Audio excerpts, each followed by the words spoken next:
ದೇವನಹಳ್ಳಿ ಆದ ಮೇಲೆ ಇನ್ನೊಂದು ಏರ್ಪೋರ್ಟ್ ಮಾಡಬೇಕು ಅಂತ ಹೇಳಿ ಈಗಾಗಲೇ ಸಮೀಕ್ಷೆ ಶುರುವಾಗ್ಬಿಟ್ಟಿದೆ, ಸ್ಥಳ ಪರಿಶೀಲನೆ ಶುರುವಾಗಿದೆ.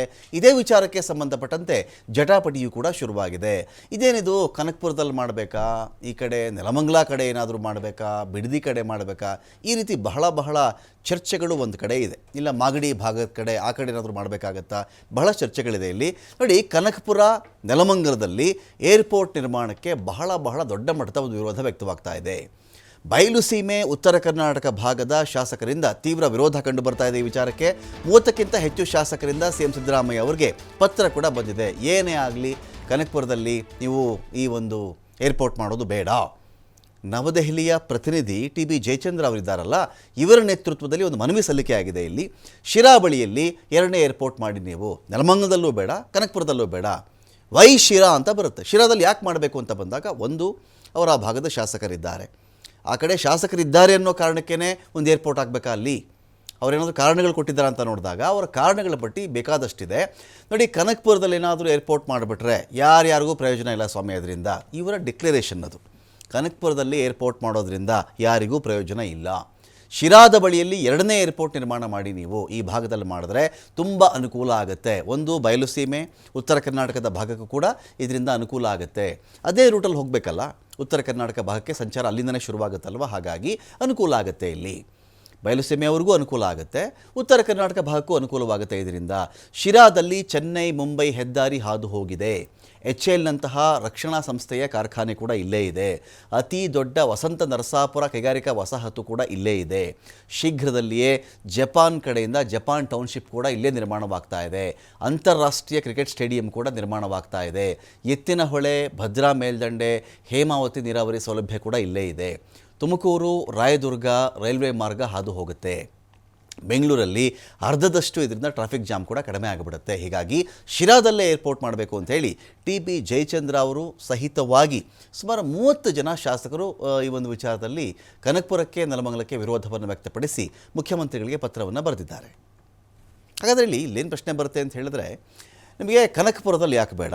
ಈಗ ಶಿರಾಗೆ ಇವರೇನೋ ಒಂದು ಪತ್ರವನ್ನು ಬರೆದಿದ್ದಾರೆ, ಇಷ್ಟು ಕಾರಣಗಳಿದೆ ಅಂತ ಹೇಳಿ, ನೀರಾವರಿ ಸೌಲಭ್ಯ ಎಲ್ಲ ಇದೆ ಅಂತ ಇವರೆಲ್ಲ ಮಾತಾಡಿದ್ದಾರೆ, ಇಂಟರ್ನ್ಯಾಷನಲ್ ಸ್ಟೇಡಿಯಂ ಇದೆ ಅಂತ ಮಾತಾಡ್ತಾ ಇದ್ದಾರೆ, ಜಪಾನ್ ಟೌನ್ಶಿಪ್ ಬರುತ್ತೆ ಅಂತ ಮಾತಾಡಿದ್ದಾರೆ, ಹೆದ್ದಾರಿ ಚೆನ್ನೈದು ಹಾದು ಹೋಗುತ್ತೆ ಅಂತ ಮಾತಾಡಿದ್ದಾರೆ. ಹಾಗಾದರೆ ಕನಕಪುರಕ್ಕೆ ಏನೂ ಇಲ್ವಾ? ಹಾಗಾದರೆ ನೆಲಮಂಗಲಕ್ಕೆ ಎಲಿಜಿಬಿಲಿಟಿನೇ ಇಲ್ವಾ? ಒಂದು ಏರ್ಪೋರ್ಟ್ ಅನ್ನೋ ವಿಚಾರ ಬಂದಾಗ ಕ್ರೈಟೀರಿಯಾಸ್ ಏನೇನು, ಮಾನದಂಡಗಳೇನೇನು? ವಾಹನ ದಟ್ಟಣೆ, ಎಲ್ಲೋ ವಾಹನ ದಟ್ಟಣೆ ತಪ್ಪಿಸ್ತೀವಿ ಅಂತೇಳಿ ಒಂದು ಕಡೆ ಏರ್ಪೋರ್ಟ್ ಮಾಡೋಕ್ಕಾಗುತ್ತಾ? ಅವಶ್ಯಕತೆ ಮತ್ತು ಸಂಚಾರ ಎಲ್ಲ ವಿಚಾರಗಳ ಬಗ್ಗೆ ಮಾತಾಡಲಿಕ್ಕೆ ನಮ್ಮೊಂದಿಗೆ ಇದೀಗ ವಾಸುದೇವ್ ರಾವ್ ಅವರಿದ್ದಾರೆ, ವಿಮಾನ ನಿಲ್ದಾಣ ಪ್ರಾಧಿಕಾರದ ಮಾಜಿ ನಿರ್ದೇಶಕರು. ಅವ್ರನ್ನೇ ಮಾತಾಡಿಸ್ತೀನಿ. ವಾಸುದೇವ್ ರಾವ್ ಅವರೇ, ನಮಸ್ಕಾರ. ನಮಸ್ಕಾರ ಸರ್. ನಮಸ್ಕಾರ ಸರ್, ಇಲ್ಲೀಗ ಬೆಂಗಳೂರಲ್ಲಿ 2ನೇ ಏರ್ಪೋರ್ಟ್ ಒಂದು ಆಗಬೇಕು ಅಂತ ಹೇಳಿ ಬಹಳ ಪ್ರಯತ್ನಗಳಾಗ್ತಾ ಇದೆ. 2036ರ ವೇಳೆಗೆ ಇದು ನಿರ್ಮಾಣವಾಗುತ್ತೆ ಅಂತ ಒಂದು ಕನಸಿದೆ ಬೆಂಗಳೂರಿನ ಜನತೆಗೆ. ಬರೀ ದೇವನಹಳ್ಳಿ ಮೇಲೆ ಒತ್ತಡ ಜಾಸ್ತಿ ಆಗ್ತಾ ಇದೆ. ಈ ಕಡೆ HAL ಅಂತ ಬಂದರೆ ಸ್ವಲ್ಪ ಪ್ರೈವೇಟಲ್ಲಿ ನಾವು ಜಾಸ್ತಿ ಬಳಸ್ತಾ ಇದ್ದೀವಿ ಅಂತ. ಒಂದು ಏರ್ಪೋರ್ಟ್ ಆಗಬೇಕು ಅಂದರೆ ಕ್ರೈಟೀರಿಯಾ ಏನು? ಶಾಸಕರ ಪತ್ರ ಕ್ರೈಟೀರಿಯಾ ಆಗುತ್ತಾ? ಅನುಕೂಲ ಕ್ರೈಟೀರಿಯಾ ಆಗುತ್ತಾ? ವಾತಾವರಣ ಕ್ರೈಟೀರಿಯಾ ಆಗುತ್ತಾ? ಕೃಷಿ ಭೂಮಿ ಇರುವಂಥ ಜಾಗದಲ್ಲಿ ಮಾಡಬಹುದಾ? ಅದನ್ನು ಏನು ಕ್ರೈಟೀರಿಯಾ ಸರ್, ಫಸ್ಟ್ ಕ್ರೈಟೀರಿಯಾ? ಇದನ್ನ ಬಹಳ ಸಂತೋಷ. ಒಂದು ಏರ್ಪೋರ್ಟ್ ಮಾಡ್ಬೇಕಾದ್ರೆ ಅದನ್ನ ಏರ್ಪೋರ್ಟ್ ಅನ್ನ ಯಾರು ಉಪಯೋಗಿಸ್ಕೊಳ್ತಾರೆ, ಎಲ್ಲಿ ಜನ ಸಾಂದ್ರತೆ ಇದೆ, ಜನಸಂದಣಿ, ಅದನ್ನ ಉಪಯೋಗಿಸ್ಕೊಳ್ಳುವಂತ ಜನಗಳೇನಾ? ಅಲ್ಲಿ ಯಾರಾದ್ರೂ ಇಂಡಸ್ಟ್ರೀಸ್ ಇದೆಯೋ ಅಥವಾ ಕಾಲೇಜ್ ಇನ್ಸ್ಟಿಟ್ಯೂಷನ್ಗಳಿದೆಯೋ? ಅದು ಊರಿಂದ ಎಷ್ಟು ದೂರದಲ್ಲಿ ಇದೆ, ಅಲ್ಲಿ ಎಷ್ಟು ಜಾಗ ಇದೆ, ಅಲ್ಲಿ ಎಷ್ಟರ ಮಟ್ಟಿಗೆ ಇನ್ನೂ ಜಾಗ, ಈಗಿರುವಷ್ಟೇ ಜಾಗ ಅಲ್ದೇನೆ ಇನ್ನು ಮುಂದೆ ಎಷ್ಟು ಜಾಗ ಅಲ್ಲಿ ಸಿಗಬಹುದು, ಆತರ ಎಕ್ಸ್ಪ್ಯಾನ್ಷನ್ ಗೆ ಏನ್ ಅವಕಾಶ ಇದೆ ಅಂತ ಅನ್ನೋದ್ರು ಸಹ ಒಂದು ಕ್ರೈಟೀರಿಯಾ ಆಗತ್ತೆ.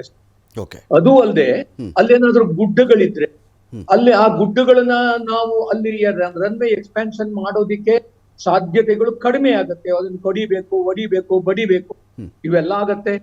ಅದ್ರ ಬದಲು ಸಮತಟ್ಟಾದಂತ ನೆಲ ಇದ್ರೆ ಕಾಸ್ಟ್ ಕಡಿಮೆ ಆಗತ್ತೆ. ಯಾವ ಜಾಗದಲ್ಲಿ ನಾವು ರನ್ವೇಯನ್ನ ಮಾಡಬೇಕು ಅನ್ನೋದಕ್ಕೆ ಮುಖ್ಯವಾಗಿ ಬೇಕಾಗಿರೋದು ಮೀಟರಲಾಜಿಕಲ್ ಕಂಡೀಷನ್ಸ್ ಫೇವರಬಲ್. ಅದಕ್ಕೆ ಯಾವ ರೀತಿನಲ್ಲಿ ರನ್ವೇಯ ಓರಿಯಂಟೇಶನ್ ಇದ್ರೆ ಏರ್ಕ್ರಾಫ್ಟ್ ಬಂದು ಇಳಿಯೋದಿಕ್ಕೆ ಅನುಕೂಲ ಆಗುತ್ತೆ.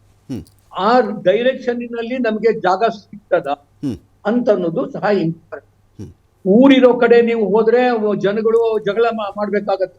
ನಮ್ದು ಈ ಜಾಗ ಇಷ್ಟೆಲ್ಲ ನಾವು ವರ್ಷಗಳಿಂದ ಇಲ್ಲಿ ಮನೆಗಳನ್ನ ಕಟ್ಕೊಂಡಿದೀವಿ, ಇಂಡಸ್ಟ್ರೀಸ್ ಇದೆ. ಸೊ ಆ ತರದ ಪ್ರಾಬ್ಲಮ್ಗಳನ್ನ ಅವಾಯ್ಡ್ ಮಾಡ್ಬೇಕಾದ್ರೆ ಸರಿಯಾದಂತ ಒಂದು ಜಾಗ, ಫ್ಲಾಟ್ ಆಗಿರ್ತಕ್ಕಂಥ ಜಾಗ, ಮೀಟಲಾಜಿಕಲ್ ಕಂಡೀಷನ್ಗಳಿಗೆ ಅನುಕೂಲವಾಗಿರ್ತಕ್ಕಂಥ ಜಾಗ, ಮತ್ತೆ ಏನೇನು ಫೆಸಿಲಿಟೀಸ್ ಏರ್ಪೋರ್ಟ್ ಎಕ್ಸ್ಪ್ಯಾಂಡ್ ಆಗೋದ್ರಿಂದ ಬೇಕಾಗತ್ತೆ ಅದನ್ನ ಸದುಪಯೋಗ ಪಡಿಸ್ಕೊಳ್ಳೋದಿಕ್ಕೆ, ಸರಿಯಾದ ಉಪಯೋಗ ಪಡಿಸ್ಕೊಳ್ಳೋದಿಕ್ಕೆ ಸಾಧ್ಯತೆಗಳು ಏನಿದೆ.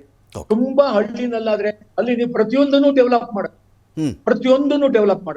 ಅದ್ರ ಬದಲು ಸ್ವಲ್ಪ ಊರಿಗೆ ಹತ್ತಿರದಲ್ಲಿದ್ರೆ ಸ್ವಲ್ಪ ಹೆಚ್ಚು ಕಡಿಮೆ ಈಗಾಗಲೇ ಫೆಸಿಲಿಟೀಸ್ ಇದೆ ಅಂತ ಕಂಡು ಬಂದ್ರೆ ಅಲ್ಲಿ ಸಹ ನಾವು ಏರ್ಪೋರ್ಟ್ ಮಾಡುವವರಿಗೆ ಅನುಕೂಲ, ಹಾಗೆ ಜನಗಳಿಗೂ ಅನುಕೂಲ ಬಂದು ಹೋಗೋದಿಕ್ಕೆ. ಈ ಎಲ್ಲಾ ಕಂಡೀಷನ್ಗಳನ್ನ ಸ್ಯಾಟಿಸ್ಫೈ ಮಾಡತಕ್ಕಂತದ್ದು ಏರ್ಪೋರ್ಟ್ಗೆ ಸೈಟ್ ಸೆಲೆಕ್ಷನ್ ಮಾಡಬೇಕಾಗಿರ್ತಕ್ಕಂಥ ಕ್ರೈಟೀರಿಯಾ. ಓಕೆ ಸರ್, ಮುಖ್ಯವಾಗಿ ಜಾಗ ಗಟ್ಟಿ ಇರ್ಬೇಕು. ಅಲ್ಲಿ ಮತ್ತೆ ಇನ್ನು ಸಿಂಕ್ ಆಗುವಂತ ಜಾಗಗಳಿದ್ರೆ, ಅಲ್ಲಿ ಡ್ರೈನೇಜ್ ಫೆಸಿಲಿಟೀಸ್ ಸರಿಯಾದ ರೀತಿಯಲ್ಲಿ ಡೆವಲಪ್ ಮಾಡಕ್ ಆಗದೆ ಇದ್ರೆ, ಅಲ್ಲಿ ಗ್ರೇಡಿಂಗ್ ಮಾಡಕ್ ಆಗದೆ ಇದ್ರೆ ಆ ತರ ಜಾಗಗಳನ್ನ ಸಾಮಾನ್ಯವಾಗಿ ಅವಾಯ್ಡ್. ಈಗೆಲ್ಲ ಬಿಡಿ, JCB ಬಂದಿದೆ, ಬೇರೆ ಬೇರೆ ಬಂದಿದೆ ಫೆಸಿಲಿಟೀಸ್, ಅವುಗಳನ್ನ ತಗೊಂಡು ನೀವು ರನ್ವೆ ಮಾಡ್ಬಿಡ್ಬೋದು. ಆದ್ರೆ ವರ್ಷಾನುಗಟ್ಲೆ ಇಲ್ಲಿಂದ 100 ವರ್ಷ 200 ವರ್ಷಗಳನ್ನ ನೀವು ಅದನ್ನ ರನ್ವೇನ ಡೆವಲಪ್ ಮಾಡಿ ಅದನ್ನ ಉಪಯೋಗಿಸ್ಕೊಳ್ಬೇಕಾ? ಅದು ಬೆಂಗಳೂರಿಗೆ ಉಪಯೋಗ ಆಗ್ಬೇಕು, ತುಮಕೂರಿಗೆ ಉಪಯೋಗ ಆಗ್ಬೇಕು, ಅಥವಾ ಉತ್ತರ ಕನ್ನಡದವರಿಗೆ ಉಪಯೋಗ ಆಗ್ಬೇಕು? ಇವೆಲ್ಲದನ್ನು ನೀವು ನೋಡ್ಕೊಳ್ಬೇಕಾದ್ರೆ ಸರಿಯಾದ ರೀತಿಯಲ್ಲಿ ತಜ್ಞರುಗಳನ್ನ ಕರೆದು ಆ ಜಾಗಗಳನ್ನ ನೀವು ಚೆಕ್ ಮಾಡಿಸೋದು, ಪರೀಕ್ಷೆ ಮಾಡಿಸೋದು ಒಳ್ಳೆಯದು. ಸರಿ, ನನ್ನ ಅಭಿಪ್ರಾಯ.